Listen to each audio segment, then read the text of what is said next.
स्वागत है आप सभी का एमपीसीजी सुपरफास्ट 100 आप देख रहे हैं। आपके साथ मैं हूं पुनीत। खबरों की शुरुआत करेंगे। सबसे पहले एक बड़ी खबर आपको दे देते हैं। भोपाल में पुलिस ने हुक्का बार पर छापे की कार्रवाई की और इस छापे के दौरान मौके पर हिंदू संगठन के लोग पहुंच गए। मौके से 4 नाबालिग समेत 19 युवक युवती पकड़े गए।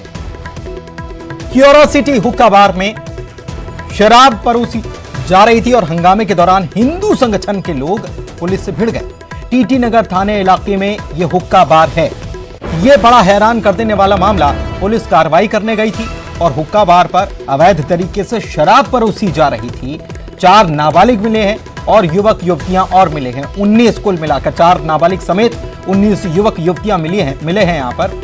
हैरानी की बात यह है कि हिंदू संगठन के लोग यहां पर पहुंच जाते हैं और पुलिस से भिड़ जाते हैं, पुलिस से बहस करने लग जाते हैं। टीटी नगर थाना इलाके में यह हुक्का बार संचालित हो रहा है और ये एक्सक्लूसिव तस्वीर देखिए, एक्सक्लूसिव तस्वीर, मौके की तस्वीर हम आपको दिखा रहे हैं। ये क्यूरोसिटी हुक्का बार है जहां से पुलिस ने जब छापा मारा तो यहां पर 19 युवक युवतियां यहां पर पकड़े गए। इनमें 4 नाबालिग हैं। हैरानी की बात यह है कि यहां पर शराब परोसी जा रही थी अवैध रूप से और पुलिस से भिड़ गए कौन? हिंदू संगठन के कार्यकर्ता, हिंदू संगठन के लोग यहां पर जुट गए। ये देखिए ये तस्वीर भी।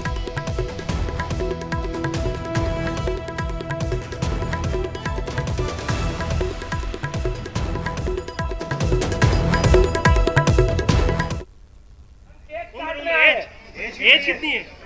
हम एक तरफ जो है बेटी बचाओ बेटी पढ़ाओ का काम कर रहे हैं, दूसरी तरफ ये लड़कियां जो है इस प्रकार के अपने माँ बाप को धोखा दे रही हैं।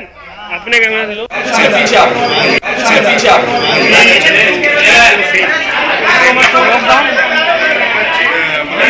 मुक्ता यहाँ पर पी रही थी और इनका कहना ये कि हम केक काट रहे हैं।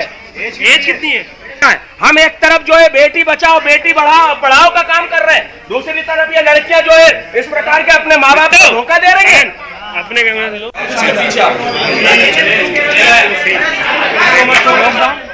तो ये देखिए तस्वीर। और ये जब खबर हिंदू संगठन के लोगों को लगी कि यहां पर छापा पड़ा है और यहां पर नाबालिग बच्चे भी हैं और युवक युवतियां भी हैं और ये यहां पर हुक्का गुड़गुड़ा रहे थे और साथ ही में यहां पर शराब परोसी जा रही थी। इसी बात से नाराजगी जताने के लिए यहां पर ये लोग पहुंच गए और यही नाराजगी जता रहे थे। एक तरफ बेटी बचाओ बेटी पढ़ाओ का नारा दिया जा रहा है और उसके बाद दूसरी तरफ यहां पर ये बातें हो रही हैं। इसको लेकर नाराजगी जताते हुए पुलिस से भिड़ंत भी यहां पर हो गई और ये क्यूरोसिटी हुक्का बार बताया जाता है जहां पर पुलिस ने कार्रवाई की है। हंगामे के दौरान हिंदू संगठन के लोग पुलिस से भिड़ गए थे। तो ये तस्वीर हम आपको दिखा रहे हैं। ये तस्वीर जो है भोपाल के पुलिस ने जो कार्रवाई की है वहां की ये तस्वीर है। ये बताया जा रहा है कि ये हुक्का बार जो है ये टीटी नगर थाना क्षेत्र में ये पड़ता है जहां पर ये हुक्का बार संचालित हो रहा था। वहां पर शराब तक परोसी जा रही थी। जब छापा मारा गया तो पुलिस भी देखकर हैरान रह गई। यहां पर नाबालिग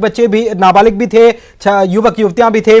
जितेंद्र हमारे सहयोगी हमारे साथ जुड़े हुए हैं। जितेंद्र, बड़ा हैरान कर देने वाला ये पूरा मामला। ऐसे तो पुलिस लगातार कार्रवाई भोपाल में कर रही है, कोरोना का संक्रमण काल भी चल रहा है और यहां पर खुलेआम न केवल हुक्का बार संचालित हो रहा था, युवक युवतियां मौजूद थे बड़ी संख्या में और नाबालिग भी यहां से पकड़े गए हैं और यहां पर शराब तक परोसी जा रही थी अवैध रूप से। बड़ा हैरान कर देने वाला मामला। बिल्कुल पुनीत, अगर बात करें तो चाहे लॉकडाउन की बात हो या अनलॉक की बात हो, हर जगह पर इस तरह से हुक्का लाउंज और ये जो अवैध गतिविधियां संचालित हो रही हैं, लगातार भोपाल पुलिस का ये कह सकते हैं बहुत बड़ा फेलियर है कि उनकी नाक के नीचे इस तरह से ये कारोबार चल रहे हैं जिसमें नाबालिग बच्चों को शराब परोसी जा रही है, उन्हें हुक्का का सेवन कराया जा रहा है। और इस तरह से आज टीटी नगर इलाके में जब ये कार्रवाई की गई, शिकायत की गई थी हिंदू संगठनों ने और वो भी मौके पर पहुंच गए। उनकी भिड़ंत भी पुलिस के साथ जोरदार हुई है और हालांकि मौके से कुछ नाबालिग बच्चे मिले हैं और साथ ही 19 और भी अन्य लड़के लड़कियां मिले हैं जो शराब के नशे में झूम रहे थे। तो कह सकते हैं कि अनलॉक में लगातार इस तरह की वारदात सामने आ रही है। चाहे लॉकडाउन में भी इस तरह के कई मामले भोपाल पुलिस ने पकड़े हैं, ये भी लगातार एक मामला सामने आया है। तो कह सकते हैं कहीं न कहीं पुलिस की मिलीभगत से इस तरह के कारोबार चल रहे हैं और नाबालिग बच्चों को अवैध गतिविधियों में संलिप्त किया जा रहा है। हिंदू संगठन के कार्यकर्ता पहुंचे हुए थे, यहां पर नाराजगी जताते हुए भी नजर आ रहे हैं। क्या बोल रहे थे, क्या बात की जा रही थी? पुलिस से भिड़ंत तक हो गई थी और आप ये भी बता रहे हैं कि शिकायत इन्हीं लोगों ने की थी।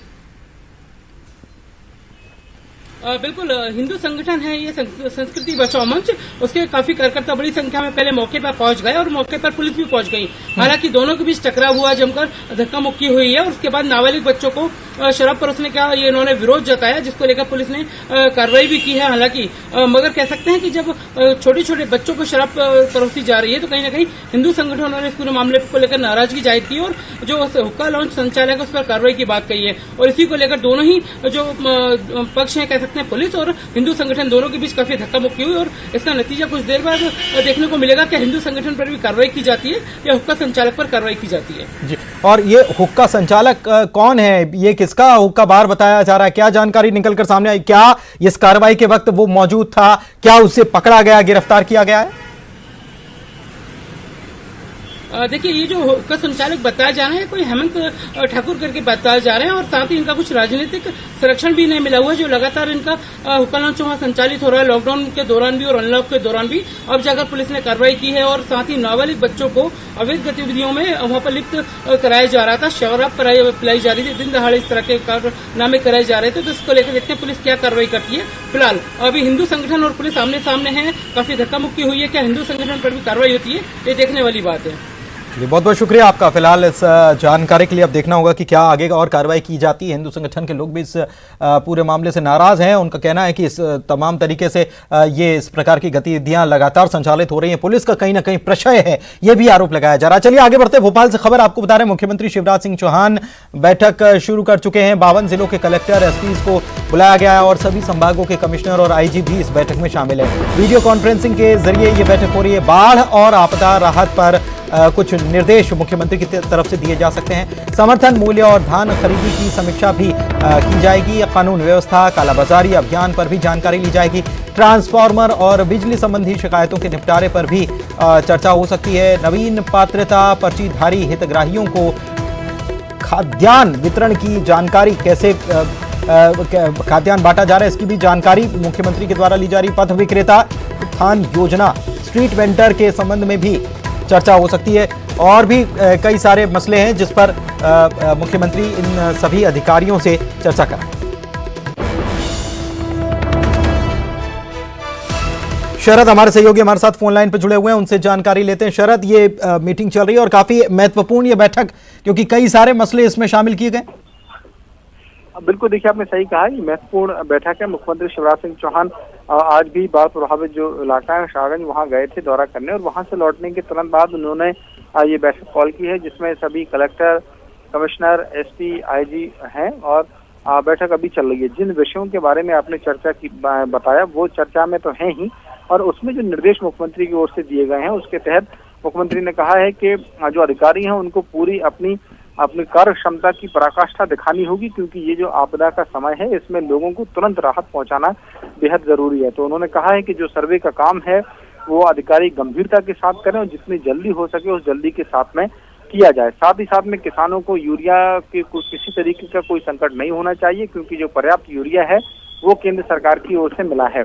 इस तरीके के जो निर्देश हैं वो मुख्यमंत्री की ओर से दिए गए हैं। फिर चाहे राशन की बात करें, पात्रता पर्ची की जो आपने बात की है, सरकार ने ये तय किया है कि जिन गरीबों के पास पात्रता पर्ची नहीं है उन्हें अभियान चलाकर पर्ची दी जाएगी और राशन उपलब्ध कराया जाएगा। तो इस तरीके के जो विषय हैं जो चर्चा के, वो बैठक में अभी ये बैठक चल ही रही है और मुख्यमंत्री की ओर से निर्देश जारी किए जा रहे हैं।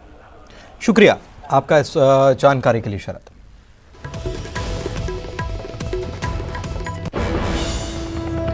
चलिए आगे बढ़ते हैं। श्योपुर से खबर आपको बता रहे हैं, जहां पर कांग्रेस के विधायक बाबूलाल जंडेल की तरफ से धमकी दी गई है। विधानसभा का गेट तोड़ने की धमकी दी गई है। किसानों की सभा को दरअसल वे संबोधित कर रहे थे।